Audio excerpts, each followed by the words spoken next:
Welcome to Bible Story and More. I'm sorry for the interruption for last week.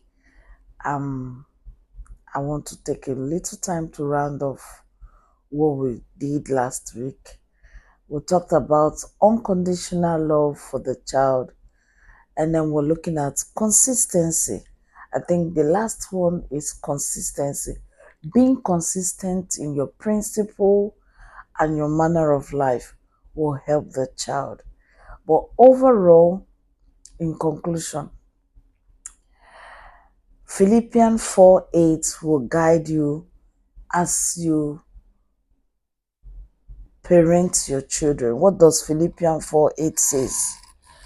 It says, finally, my brethren, whatsoever things are true, whatsoever things are honest, whatsoever things are just, whatsoever things are pure, whatsoever things are lovely, whatsoever things are of good report, if there be any virtue, if there be any praise, think on these things. These are things that will help us to parent our children well. Today, we are looking at dealing with difficult children or handling rebellious children. And our case study will be the family of David and Absalom. David was the king and Absalom was the favorite son. He was handsome, he was bold, he was a strategic person, he was violent and rebellion. So rebellion does not apply only to people coming from less privilege. The less privileged will feel my parents did not provide anything, so for that reason, I don't owe them, any respect, or I don't owe anything to them. I'm just to survive on my own. God does not approve rebellion. Whether your parents are wealthy or poor, God does not approve rebellion. As a matter of fact, the end result of rebellion is a very bad one. Absalom died under the judgment of God because he died in a very terrible way. So, rebellion is not approved by God. Do you know that despite David was a man of war, he feared Absalom? In our family, there's always going to be one person that is tough. I don't know, but from my own little corner, I've seen family, there's one person that will be tough. Sometimes people believe it's the second child or the last child. I don't know the position, but I've seen that so many families, one person that will be very tough. And this their tough presentation does not mean they don't love their family, because if you toil around their family, you see their rot. But within the family circle, they are heady, they are stubborn, they are rebellious. Now, looking at the causes of rebellion, one will see when there is no good relationship between parents and child, the communication is not cordial, there is no bonding, and there are rules. Don't do this, there will be rebellion. When there is no rule that is backed up by relationship, there will be rebellion. What are the causes? When the self-perception of that child feels that I'm superior to everybody, nobody can tame me, then there will be rebellion. When there is peer pressure, somebody pushing them to the wrong side, then there will be rebellion.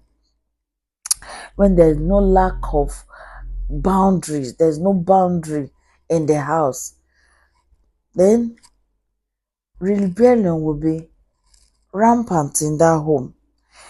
When the parents When the child feels that is aggrieved, when the child shows um, aggression, or he feels that my expectation is not attended to, then there will be rebellion.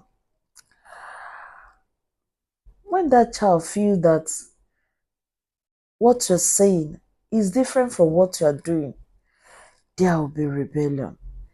In the case of David, the rebellion of Absalom came out pronounced when he messed up with Bathsheba.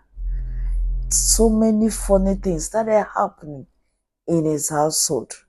Now, what are the effect of rebellion?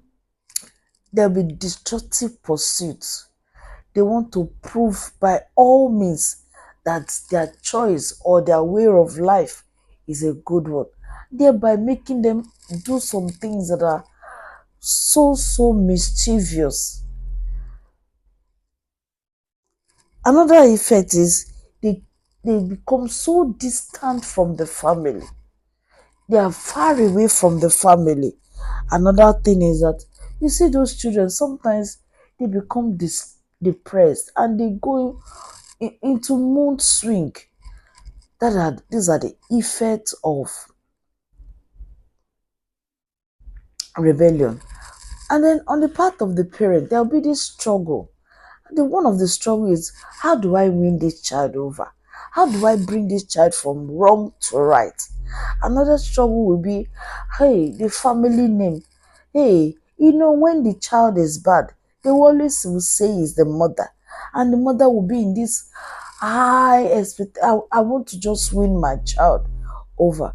Another struggle will be, I don't want this child to influence the sibling. I don't want them to take after the child, this one that is stubborn. That will be the struggle. Or I don't know what to do to the friends of this my son or daughter that is making him or her rebellion. That will be the struggle of the parents. Then how do we now work? What do we do to help a child that is going through rebellion? One, we must listen. Listen. Don't engage in arguments or talking back. He talks, you talk. No, just listen. And listen without interrupting. Another thing, don't condemn. Just listen patiently. Another thing to do is to empathize. Put yourself in their shoe. Not to approve what they are doing, but what will a teen do? What is the likely thing a teen will do at this stage, at this age? Another thing is to redirect their mind. Redirect their mind so that they will see reason why those choices are not good for them. Don't give weight for soft answer. A quiet and a passionate response. Take time to talk, take time to communicate. Just like the prodigal daddy, stretch out your hands to receive them. Whenever they say, I'm turning back, I'm reconciling to my family, I'm going to say, Mommy, I'm sorry. Daddy, I'm sorry. Receive them. Another thing to do is to pray for them. Pray for them. It is God that changes man. That brings me to the story of this family in my local church growing up. A family of 6, 2 boys, 2 girls, and a mother and a dad.